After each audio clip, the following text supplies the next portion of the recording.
بسم الله الرحمن الرحيم. صلى الله على نبينا الكريم. السيدة الحاكمة، السيد قائد تفصيل الحرس الوطني، السادة الحضور، أيها السادة والسيدات، يشرفني الليلة حضوركم معنا في انطلاق عملية تقسيم 1000 سلة غذائية بمناسبة شهر رمضان المبارك، والتي نافتية البلدية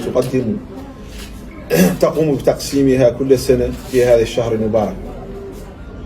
أيها الحضور الكريم، إن اهتمامنا بالفئات الهشة وتجسيدا لبرنامج رئيس الجمهورية محمد الشيخ القزواني للاعتناء بالضعفاء والمحتاجين، وتطبيقا لسياسة حكومة معالي الوزير الأول السيد محمد البلال، دأبت البلدية على مساعدة الضعفاء والمحتاجين.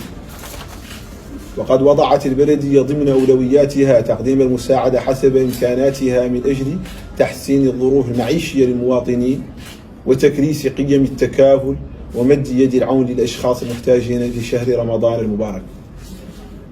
كما أشكر السلطات الإدارية والأمنية على مساعدتها في إنجاح كل ما تقوم به البلدية من خدمة للمواطنين. السلام عليكم ورحمة الله تعالى وبركاته.